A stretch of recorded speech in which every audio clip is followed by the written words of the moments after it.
You might hear that we're a bit busier than we normally are on Sundays. It's coming up on spring, and that's when we get a little bit busier here, thankfully. Today, we're going to be going and painting a lot of the animals that are going to be in the diorama.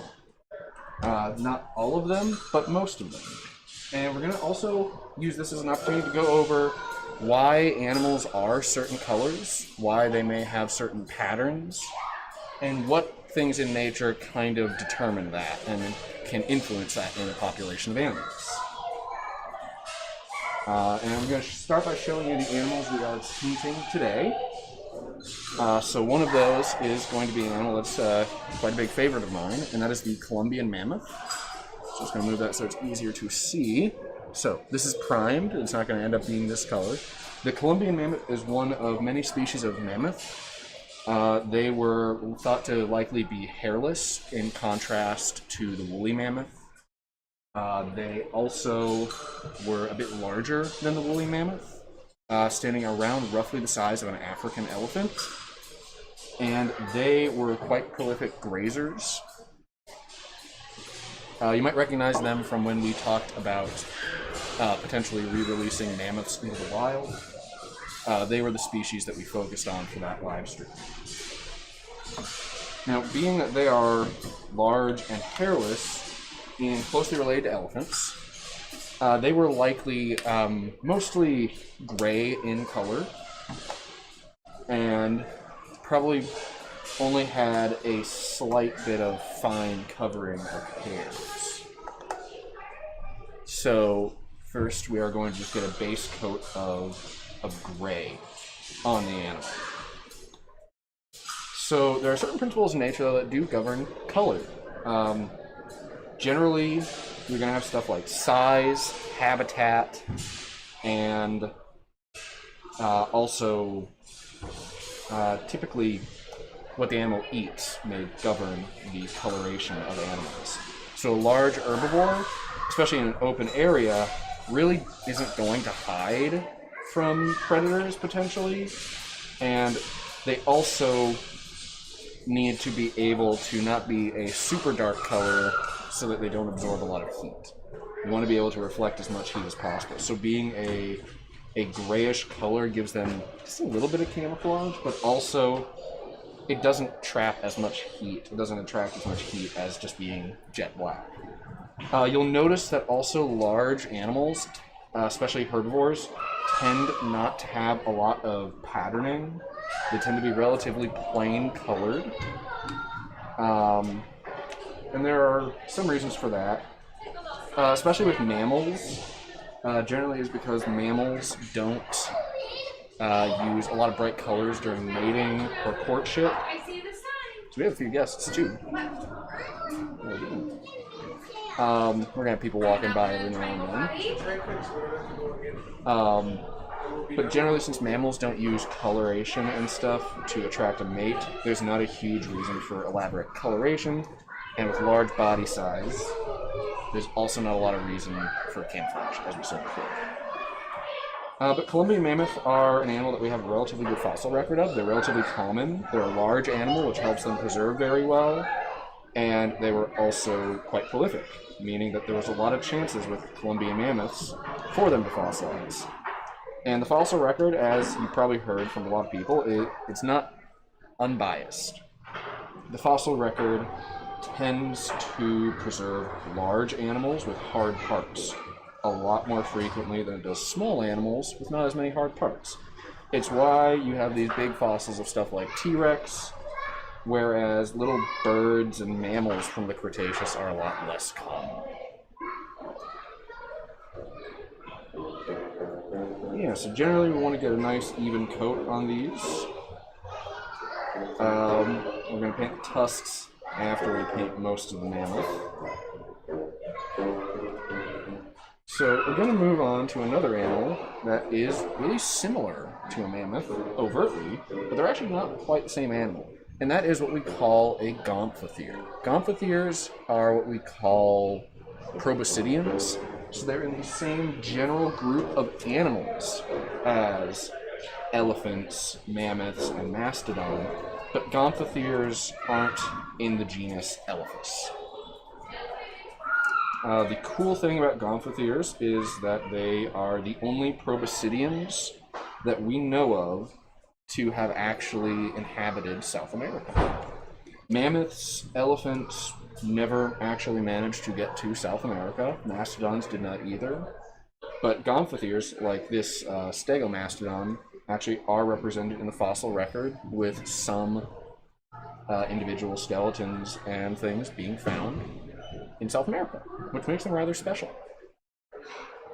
Gompytheers so commonly had 4 tusks, actually. Stegomastodon, the Gompythere we have here, is actually sort of a weird member of its family for not having 4 tusks. They also tend to have relatively straight tusks, not a lot of curve to them, like with mammoths, or even modern-day elephants. And they think that the tusks were mostly used for defense, courtship, and then just generally as tools throughout the day. Elephants today actually still use their tusks as tools. They'll use them to scrape off bark, to dig. Mammoths are actually thought to have used their tusks to scrape away snow, to get to grasses in the winter. So I'm going to give you 1 second. I'm going to go a really quick check on something.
Alright, so, sorry, had a few guests there, just talking to some folks.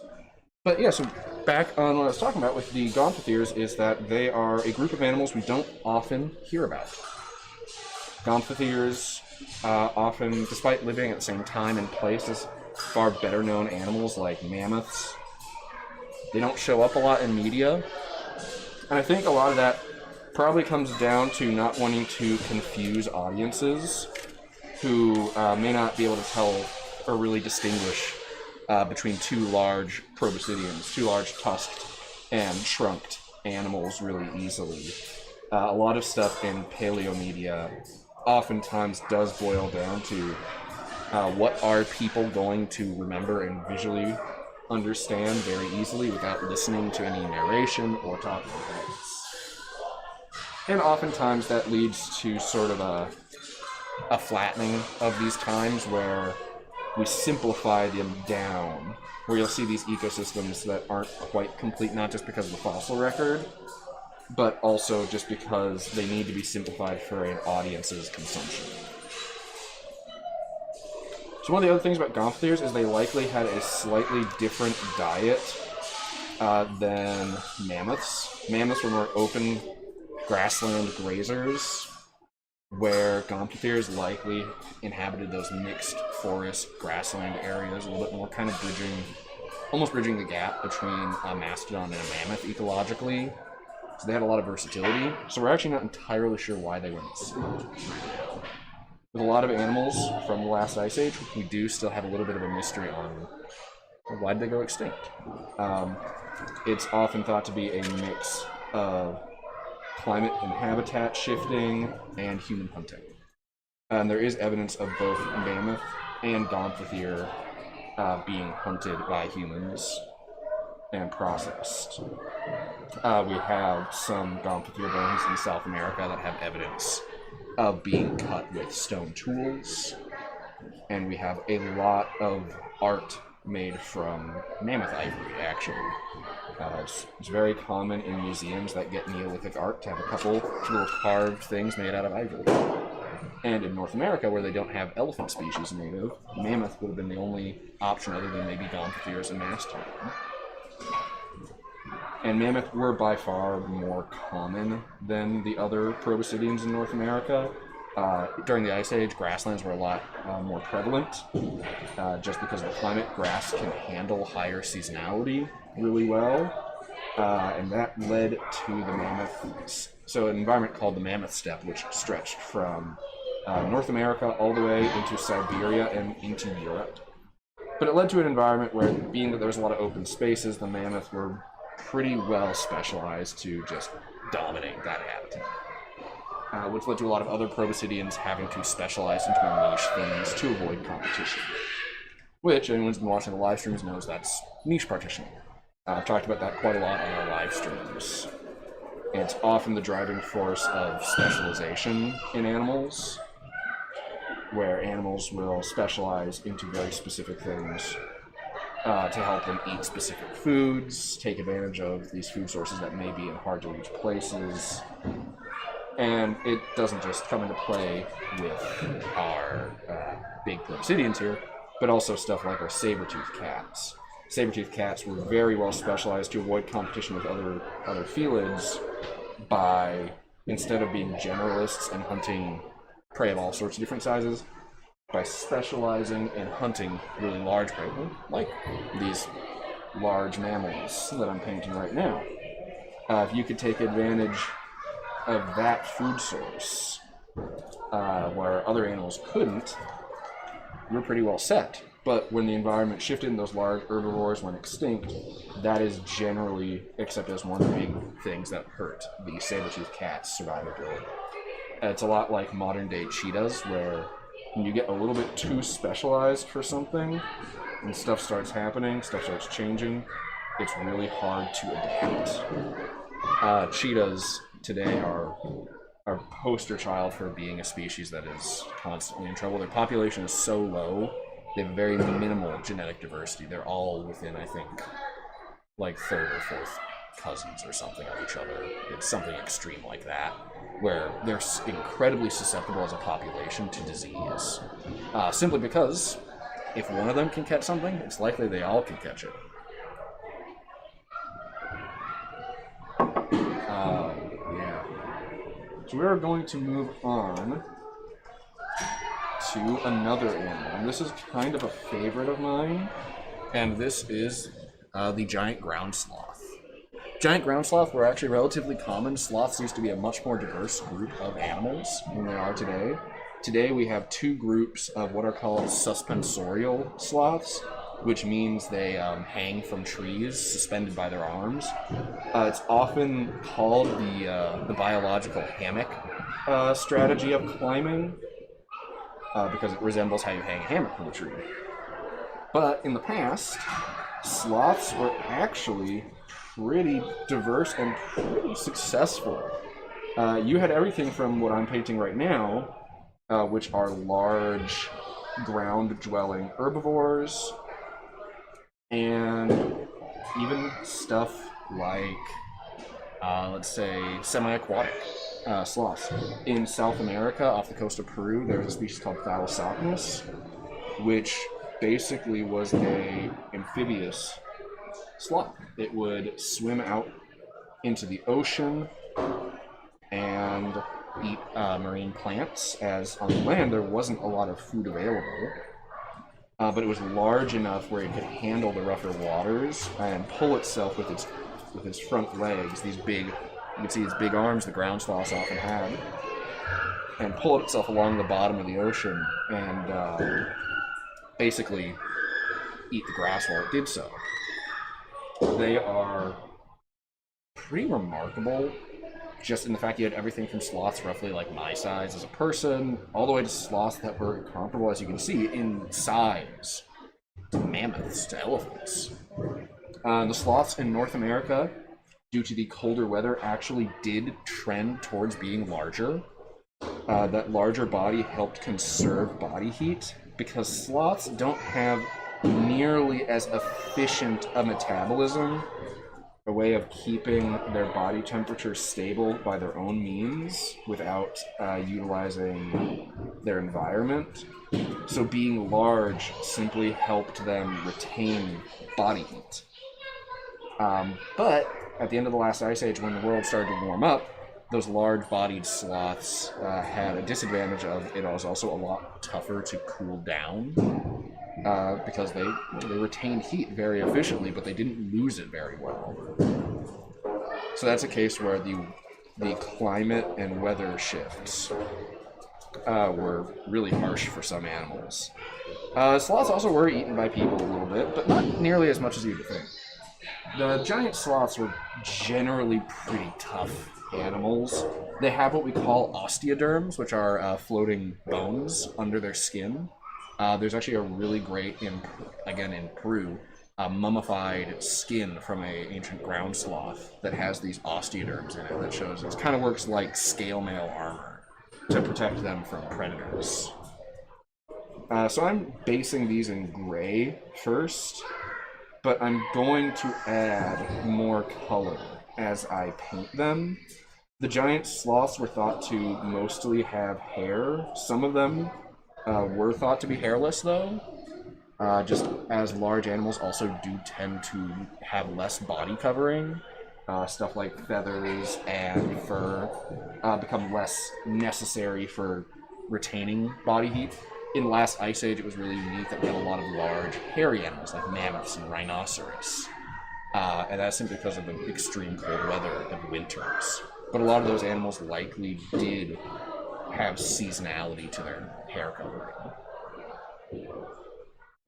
the other thing about the giant ground sloths is there actually is a lot of evidence that they were group living animals, that they spent a lot of time in semi-social groups. And that is something that's actually really cool. We have a lot of skeleton beds, or bone beds is what they're called, where you have a range of age in the individuals found. It's not just adult sloths, it's not just the babies, it's not one adult and a bunch of babies, it's a mix of all sorts of ages, showing that these animals probably were all living together.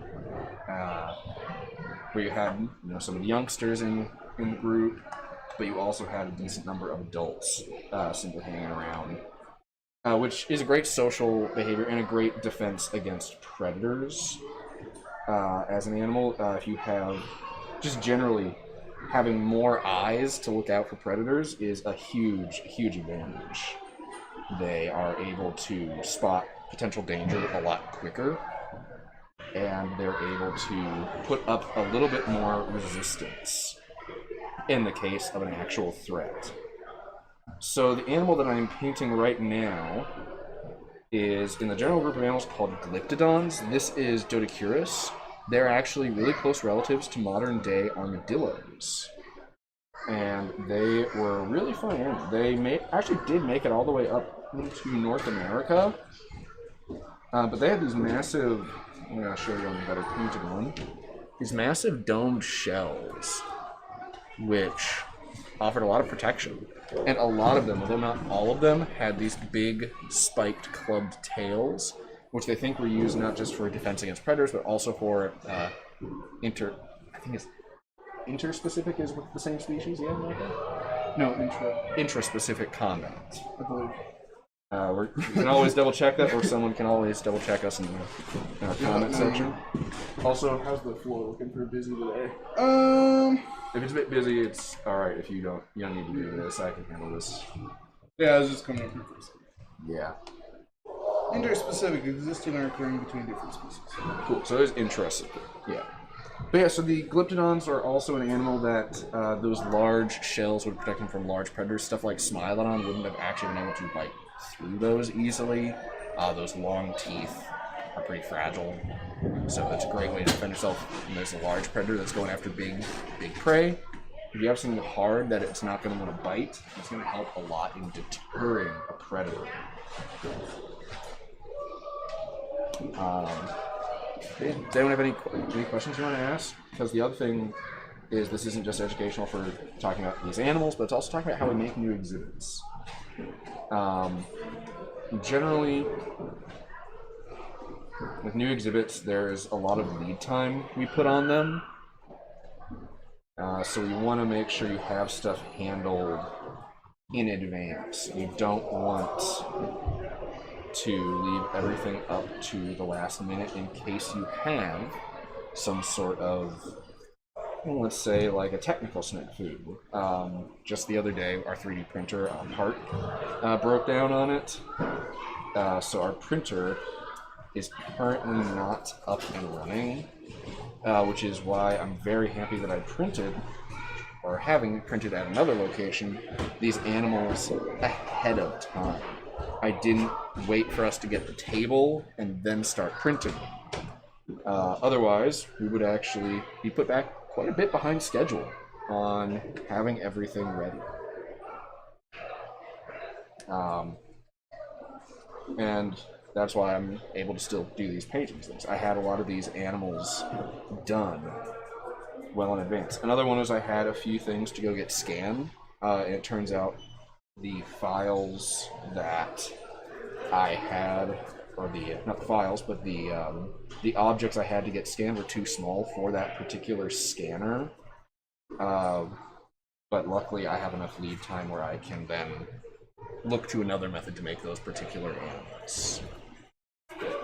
And it's a big thing of problem solving, is that you don't want to freak out, you don't want to panic when something like that happens, because quite honestly when you panic, you shut down the thinking part of your brain, and you sort of stop looking for a solution, and you just get into a spiral of, I can't do this because of this, I can't do that because of that.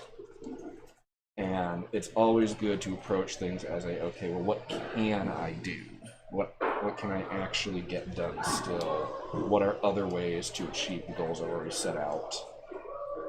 And how feasible and how is this going to affect the time frame? And that's something that hopefully is applicable in pretty much any job. You want to be able to handle the unexpected a little bit better.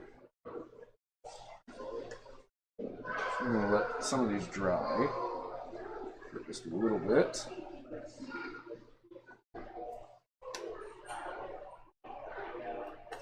But yeah, so we got our diorama table. This is actually a big thing.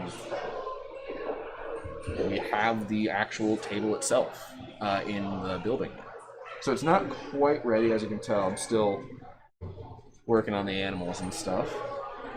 But we are within the next 3-4 weeks at the most. Definitely by mid-May, that table should be fully ready for the public to interact with. And we will do kind of a live stream showing it off. So we are kind of coming up on the end of this particular leg of this project. This has been a fun project for me to work on.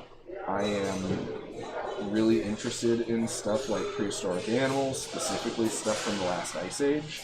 As you can tell from my live streams, I love talking about prehistoric animals. I love talking about these weird types of animals that aren't around anymore.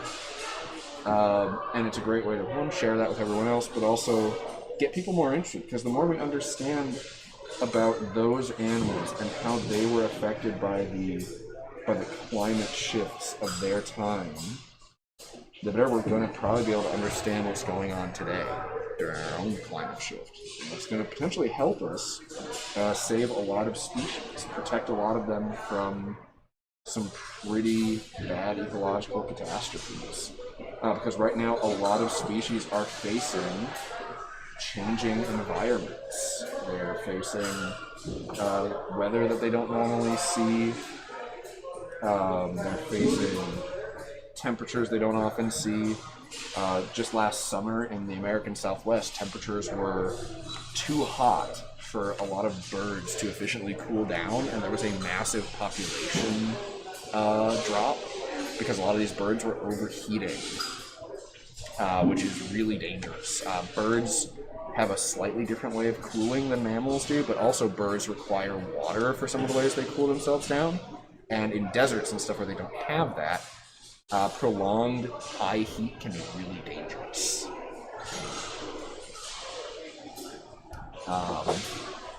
So it's one of the things we have to keep in mind moving forward, is that those types of habitat shifts are going to have effects, and those are going to cause ripple effects as well. If there's a massive drop in the bird population, that's also going to affect bug populations, and that can affect stuff like mosquito counts, which will directly affect us and disease transmission. So this stuff is all generally quite connected. Very few environmental factors, if any, exist in a vacuum. Pretty much everything, to some degree, affects the other stuff around it. It's quite crucial to understand the relation between those. Otherwise, unexpected things can happen and catch us by surprise, and normally not in a nice way.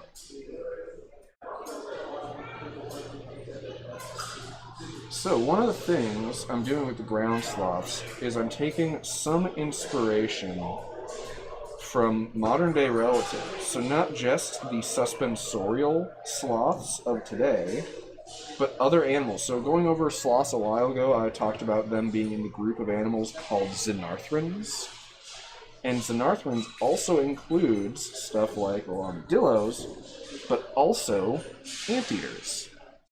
And there's a species of anteater called the giant anteater, which I think most of us are passingly familiar with. And actually, in a second, I can pull up a picture on my phone and put that up to the camera. The giant anteater, probably ecologically, is going to be something more like what we'd see with the ground sloth. They're large, ground-living xenarthrans.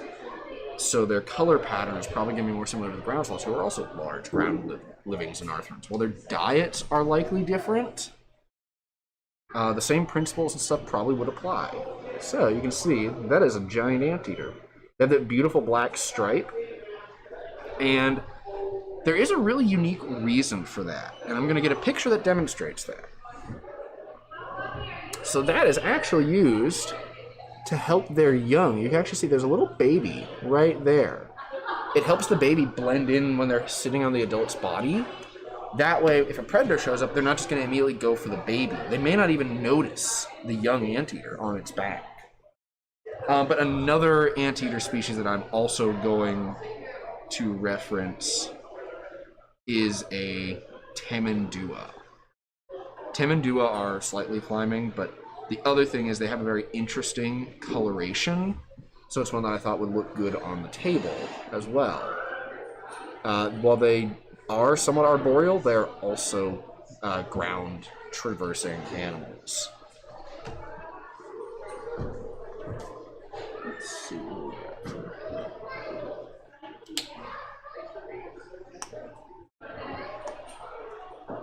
So,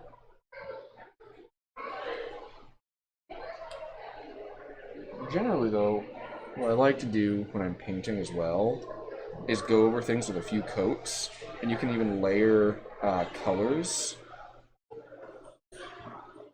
and that can help give colors different shades, a little bit of variation. So generally the big thing I'm doing with these giant anteaters is they're not going to be super bright and colorful, but I want to give them a little bit of variation in the colors on them, and then give them some patterning just as reference to other xenarthrans that share similar lifestyles.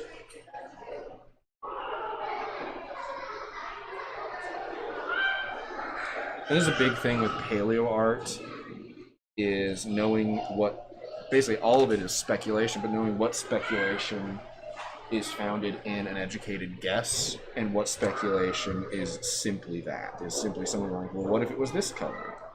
And the big thing that I'm trying to do with these is balance out the being a large animal, so generally having less diversity in pattern and stuff, but also keeping them in line with their relatives. So balancing two different biological principles in the same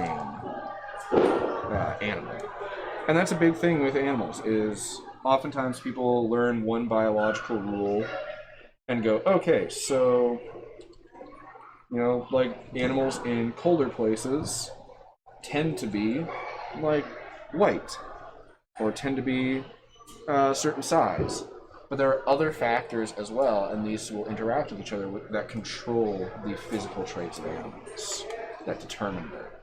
And understanding the relation between those is really great for paleo artists, specifically, not just scientific illustrators, but paleo artists as well.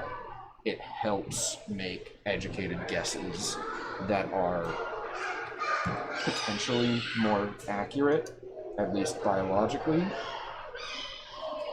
and it helps us create images of these animals that we can then show to the public to hopefully get people interested. Because the big thing is, if the public's not interested, we don't get a lot of funding to do research at museums.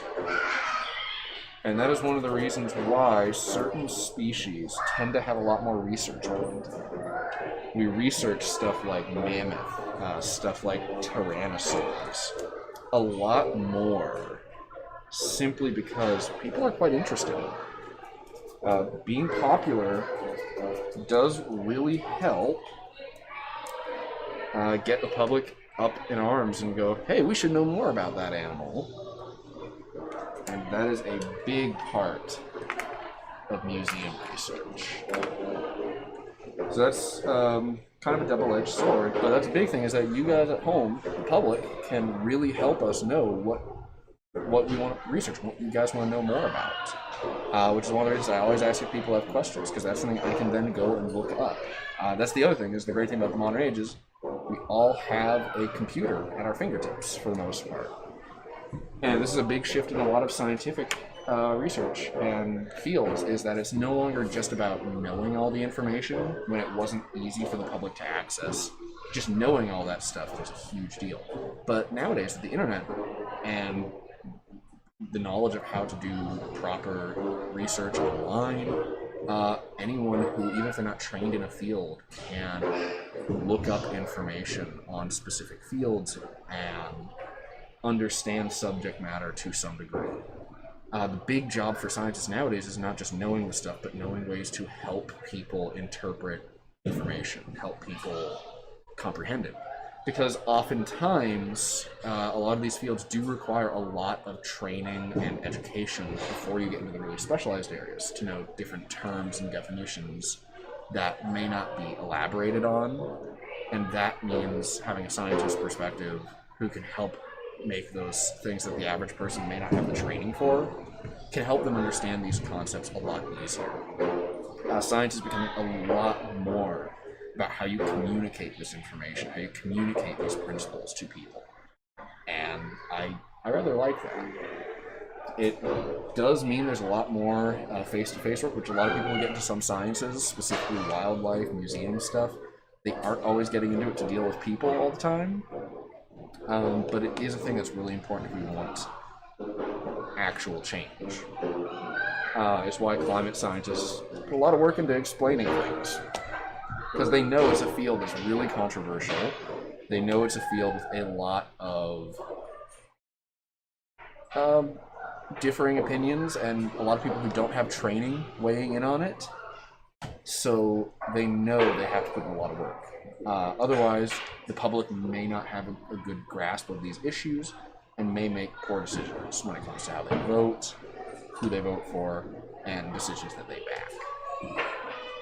So, this is where science education and the human dimensions of this are really crucial. It helps the public make good decisions, which anyone who has tried to make a large group of people make a smart choice knows that can be quite tough.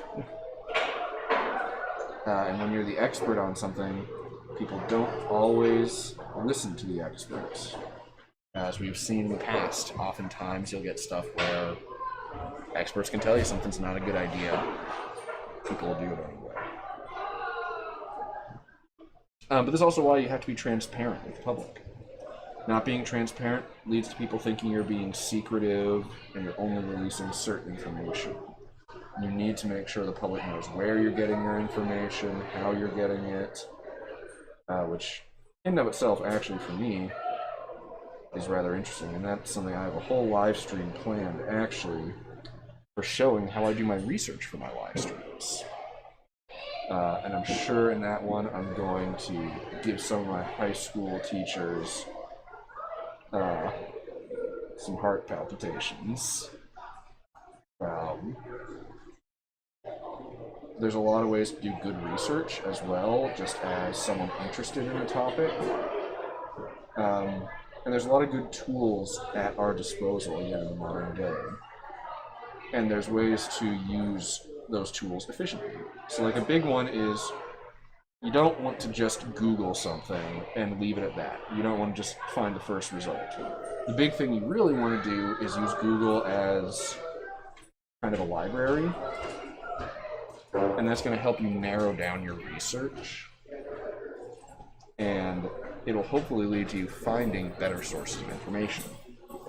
And knowing how to review those sources of information, looking at scientific journals, to tell if they're peer-reviewed. That means other scientists have been able to look at those findings, examine them, and then also work with the experiment types and the designs to see if they're replicable. Because replicability is a huge deal in a lot of scientific fields. Is if your findings aren't repeatable, you can't really do that much, because that means there was something in that experiment that hasn't been accounted for. There was some variable that you weren't aware of. And that means we can't use those findings to apply to a lot of other circumstances. So that is a big one you'll always hear, is that you gotta be able to repeat the experiment. But you do.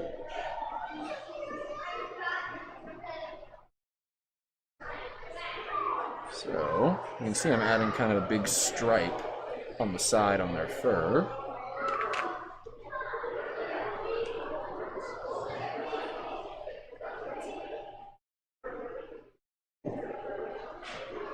And the big one with these animals that I'm trying to get is that they should all look like they're the same species, but they don't have to all be exactly identical. Some of them can have slightly more extreme stripes going along the body. There can be slight variation in the fur color, and that's what we call individual variation. Every species has it, where the individual animals of the species will all exhibiting the same suite of traits.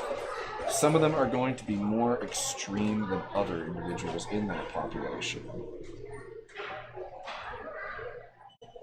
And that is something with prehistoric animals that's always really tough, because we don't often have a lot of individuals to work with. So oftentimes, it kind of gets flattened. And you have these species that people get very specific ideas of what they were like, simply because we don't have a lot of these animals to work with sometimes. And when you're working from just a skeleton, it becomes a lot more difficult as well, because you don't have the stuff like hair color variation. You don't have a lot of the stuff like skin tones or patterning to go off of. It makes studying a lot of these animals quite challenging. Yeah. Since today we don't have a lot of questions, I'm actually going to turn the live stream off and kind of focus on this. But thank you all for tuning in. These get uploaded to YouTube, so you can watch them just as a video. Another thing is on April 22nd, we have another prehistoric painting night, so feel free to give us a phone call to RSVP. This prehistoric painting night is going to be run by a Bemidji State University capstone student. People are going to be able to come in and learn about, paint, and take home their own prehistoric animal. And this month's is woolly mammoths, kind of to celebrate the new exhibit table.